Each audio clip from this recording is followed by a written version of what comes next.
con ustedes aquí en Con Todo y Pensini por Globovisión. Bueno, tenemos nuestro próximo invitado. Él trabaja en Petrovía, el mundo de la energía, una de las mejores revistas, la mejor que hay aquí en el país, sobre todo el tema petrolero. Andrés Rojas Jiménez, antes era periodista también del Nacional. Y el otro día me mencionaron el Salmoncito. Eso fue una iniciativa tuya, Andrés, ¿te acuerdas? Que yo escribía No, ahí. bueno, de Telmo Almada, de un grupo de Sí. periodistas que estábamos ahí, Blanca Vera, Catiusca Hernández. ¿Por qué no lo volvemos a sacar, aunque sea virtual? Oye, bueno, si se resolvemos el problema del No, pero lo papel... hacemos virtual. Bueno, tú sabes que había ese proyecto, lamentablemente el Nacional no lo aprobó, pero ese proyecto, de hecho, Bueno, pero el equipo de redactores que formamos parte de la sección de Economía del Nacional, nosotros entregamos ese proyecto de llevar el Salmoncito a la web, lamentablemente no se aprobó. Bueno, quiero decirles que era el periódico financiero del Nacional y ellos lo sacaban con un papel rosado, que paradójicamente el papel rosado es del papel que se utiliza, por ejemplo, en Financial Times y todo lo que es la prensa de economía y finanzas internacionalmente, y además que era el papel más barato, aquí era más caro. Sin embargo, se hacía ese esfuerzo y tú me invitaste a participar, escribir una columna a dos manos, mi papá escribía, yo escribía, pero cuando mi papá se enfermó, yo traté de escribir una o dos veces por él y mi señora madre me dice, mira, tú estás escribiendo por tu papá, ¿verdad? Y yo, no, te caché y dije, mira, no lo hago más. Y ahí y después al tiempito salió ese periódico. Ojalá volviera a salir, porque el tema económico no podemos dejarlo de lado, sobre todo en un país petrolero que vivimos, las finanzas y los mercados de No, capitales. y aun cuando la situación mejore, siempre la economía es necesario, digamos, un punto fundamental, todo lo que tiene que ver con temas económicos y temas petroleros. Claro, Andrés, quería empezar, antes de entrar en el tema petrolero, que me hablaras un poco sobre la subasta de ICOM. Ya dieron hoy las líneas que podemos comprar los individuos, personas naturales, $500 trimestrales con un máximo de 2.000, pues no, claro que es lo máximo, 500 por 4 son $2.000 y las empresas 400.000. No sabemos quién los va a fondear, no sé cuál es el precio, háblame un poco del tema, por Mira, favor. sí, en el convenio cambiario se habla y se reitera lo que se ha señalado anteriormente, de que, por ejemplo, los principales oferentes serían petróleos de Venezuela, porque el 96% de las divisas que se reciben aquí en Venezuela provienen del sector petrolero. Estaría también el Bandes, todo lo que tiene que ver con la banca pública.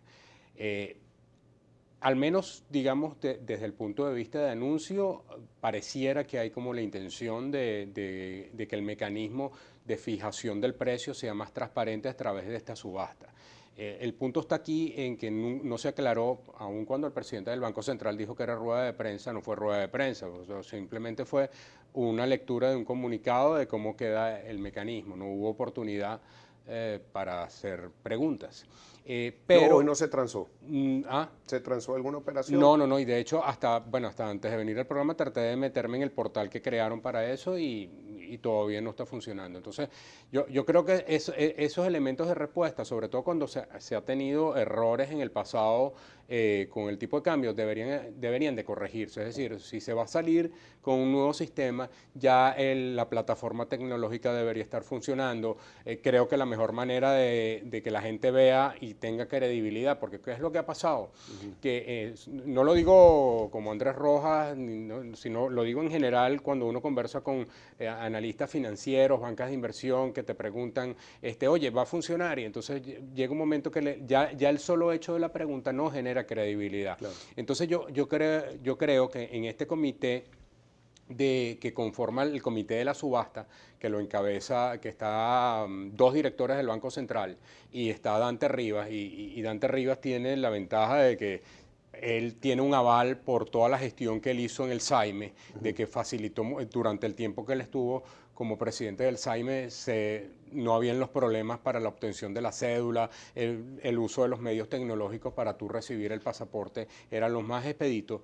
Pues yo creo que lo más sano aquí sería que lo más pronto posible, si no pudiera ser mañana, que no pase esta semana. Porque Que entonces va a quedar como la última subasta que nunca se Claro, dio. entonces va a quedar. Y ya cuando uno ve en la Gaceta, hay algunos aspectos que generan dudas por parte de los analistas financieros. Es el hecho de que se hablan de dos subastas, pero al final termina siendo una sola subasta, porque la segunda subasta se llama subasta, en la misma Gaceta aparece, como subasta de contingencia. Es decir, si no hay como una fijación del precio clara, entonces realmente el mecanismo no luce lo suficientemente expedito como para que tú de buenas a primeras logres reducir la presión que hay sobre el Ahora, mercado se paralelo. está hablando que el precio puede estar es una subasta, yo no estoy dando precios de dólares, cuidado, pero se está hablando que esa subasta podría ofertarse de 2.000 a 3.000 bolívares por dólar y eso dispararía enormemente la inflación, a pesar de que existe otro dólar internacional, el dólar today, como lo quieras llamar, el dólar Cúcuta, pero si se fija en esa tasa, mira, se puede disparar aún más de lo que ya está, que está más de 700%. Claro, porque fíjate, Pedro, fíjate que no queda claro, por ejemplo, en el ámbito que yo conozco, que es el petrolero, y con el que he conversado con gente que está metida en eso. Una de las dudas que hay ahorita, empezando por la misma PDVSA, es que hay una parte de las divisas que se obtienen que la obligas a vender al dólar DIPRO, que es el de 10 bolívares por dólar. De hecho, en muchas de esas reuniones de hidrocarburos, del motor de hidrocarburos y del motor, de los motores que organizó el presidente Nicolás Maduro, ha habido discusiones porque si bien el gobierno llama dólar criminal a ese mercado paralelo, hay empresarios que claramente han dicho que el verdadero criminal es ese dólar DIPRO, porque realmente cuando tú haces el cálculo de cuánto le cuesta a una empresa hacer una inversión, hacer un simple gasto, hacer a esa referencia del dólar DIPRO de 10 bolívares por dólar, a la cual a PDVSA le obligan buena parte de sus divisas a venderla. Realmente eso es prácticamente estar botando los dólares que se están recibiendo y termina No, siendo...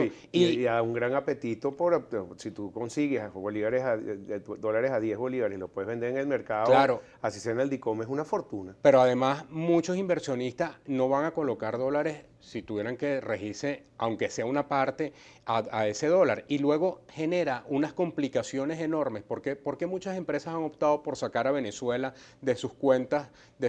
Porque es muy complicado cuando no se tiene una unificación cambiaria, que tú tengas que operarte con distintos tipos de cambio. Entonces, y con distintos tipos de cambio y una brecha abismal entre el DIPRO.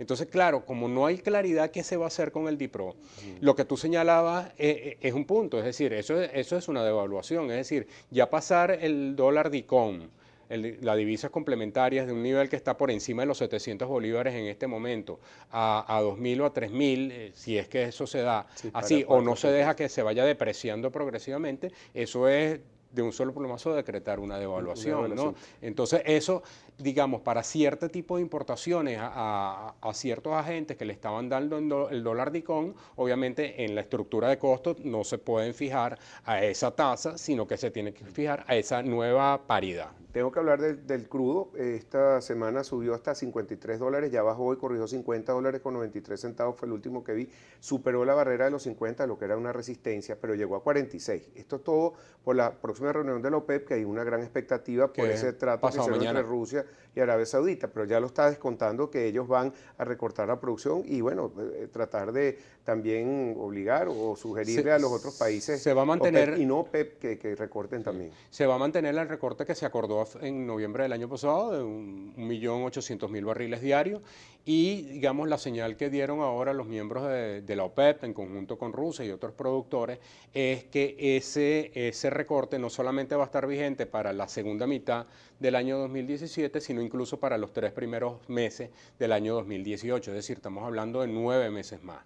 Digamos, una de las razones es justamente tratar de apuntalar ese precio del petróleo, pero estamos viendo también, por otro lado, que el principal competidor frente a esos productores independientes era Estados Unidos con el llamado petróleo de Lutita, y estamos viendo que Estados Unidos está produciendo y va a empezar a vender internacionalmente su petróleo, algo ya lo está haciendo. De hecho, paradójicamente, Pedro, uno de los principales compradores ahorita de ese petróleo de Estados Unidos es Petróleos de Venezuela para la refinería Isla de Curazao. Y eso es para poder balancear sí, los crudos no, pesados. porque ha habido problemas, digamos, por la propia caída de la producción. Entonces, si uno se mete en las estadísticas del Departamento de Energía, uno va a ver que hay meses, por ejemplo, en el mes de febrero, para la refinería Isla se importaron en promedio unos 30.000 barriles diarios de crudo para ser procesados en esa refinería. Interesante. Otro tema es PDVSA, los bonos de PDVSA. Ayer cayeron 1% o más, hoy amanecieron positivos porque hubo un delay, un retardo, el dinero estaba ahí, pero había un retardo de un día en pagar esos cupones y entraron en pánico todas las casas de bolsa y empezaron a proteger sus posiciones. Sin embargo, hoy, al saber que no fue así, subieron más de 1%, la pizarra en verde, y 0,85% promedio, se transaron 112 millones de estos bonos de PDVSA.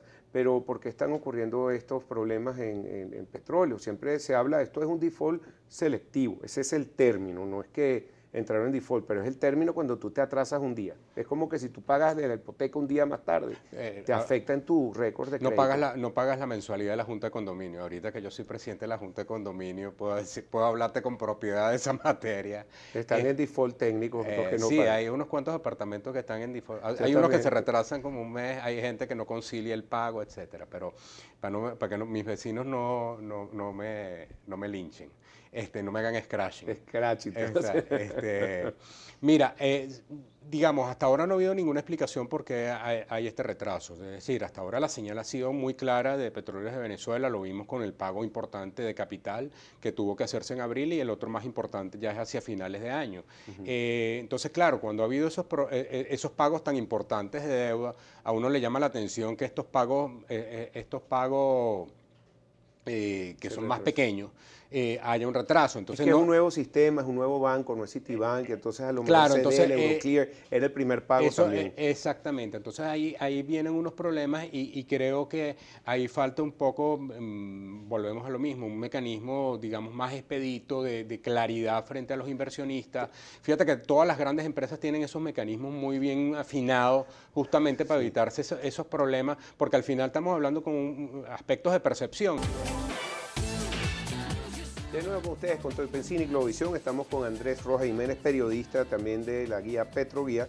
Tengo una información de última hora, queremos reconfirmarla, pero supuestamente se pronunció otra magistrada del Tribunal Supremo de Justicia, Marisela Godoy, que no está a favor de esta Asamblea Nacional Constituyente. Vamos a buscar más información y se la brindaremos apenas la tengamos. Bueno, tenemos entonces una exposición sobre lo que es el petróleo en Venezuela. Antes de eso dejamos una pregunta abierta sobre si hay problemas de flujo de caja en PDVSA, cómo se ven los próximos pagos. Y esto es algo normal de hablar, porque siempre se habla, en todos los analistas ven si hay posibilidad de default o no, y a eso se le asigna hasta un precio en las coberturas de riesgo de todos estos papeles cuando uno hace cualquier tipo de posición grande. Sí, mira, pareciera que PDVSA tiene los recursos y yo lo que creo es que aquí tendría que operar un mecanismo de relación con el inversionista mucho más expedito y al final de tratar de revertir esa matriz de percepción que viene, sobre la cual PDVSA viene cargando desde hace más de un año, ¿no?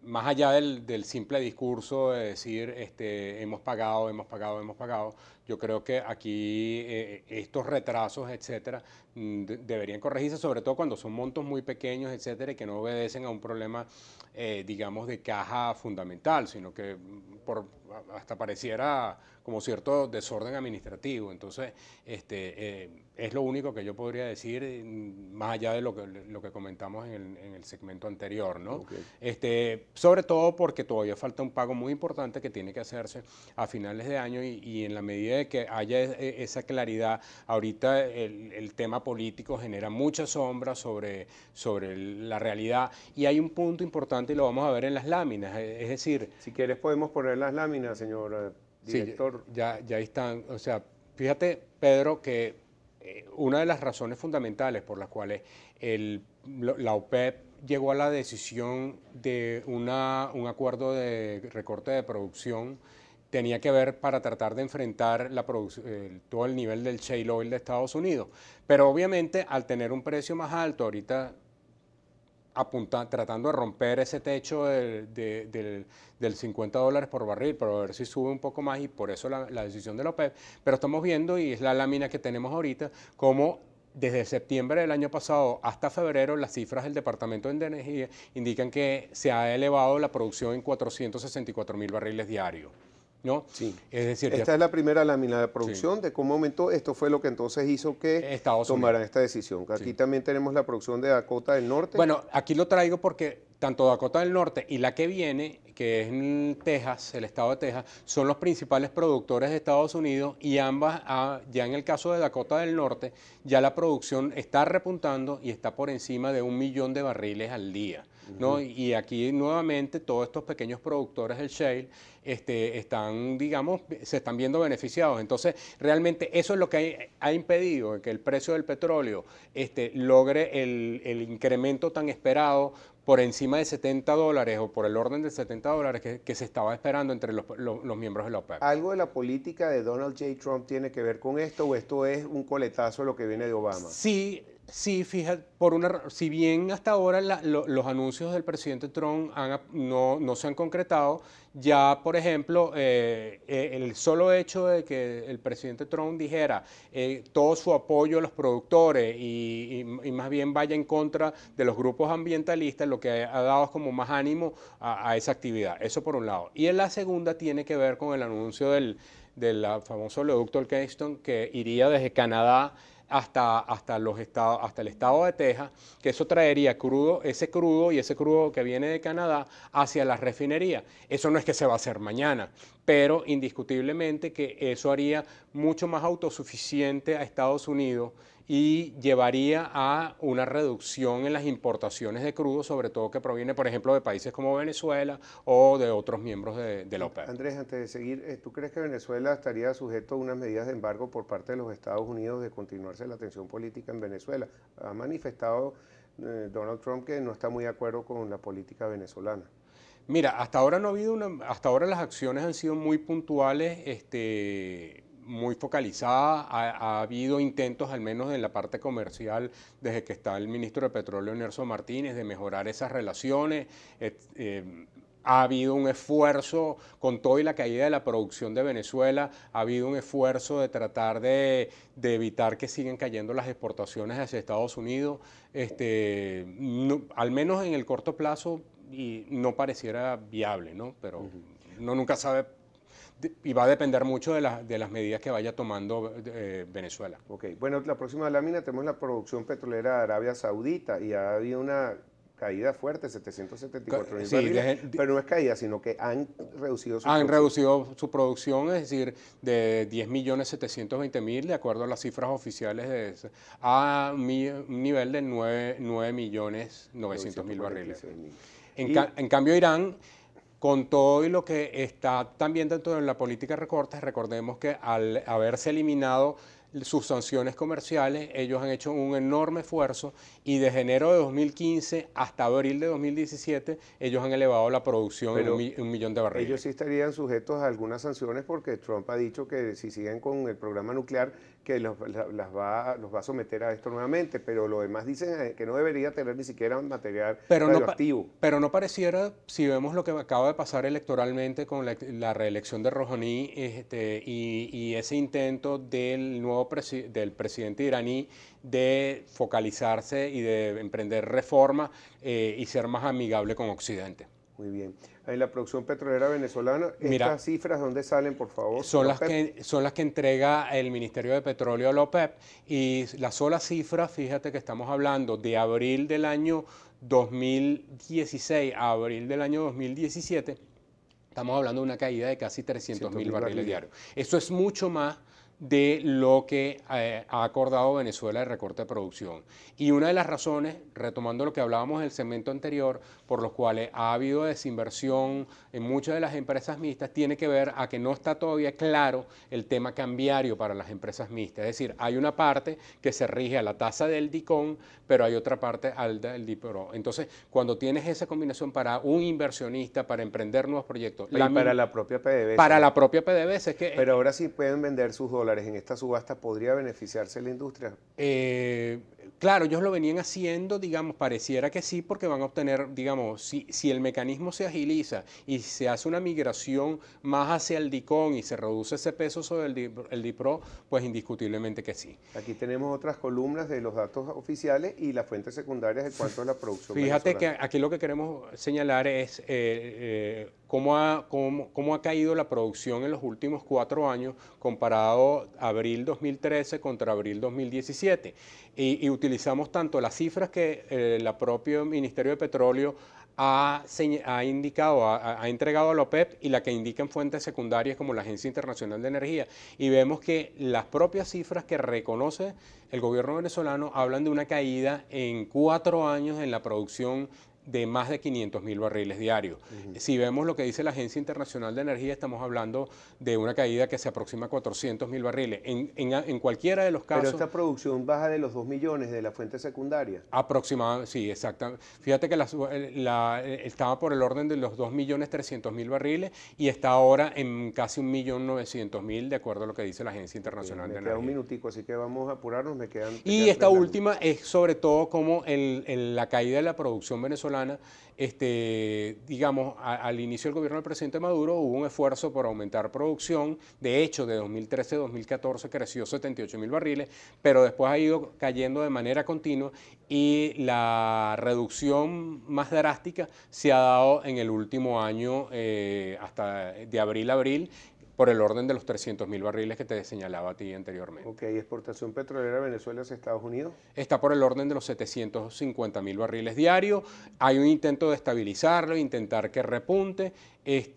Al menos eso es si uno compara el año 2017 en lo que ha transcurrido con respecto al año 2016. Fíjate que el año pasado estábamos por el orden de los 754.000 barriles.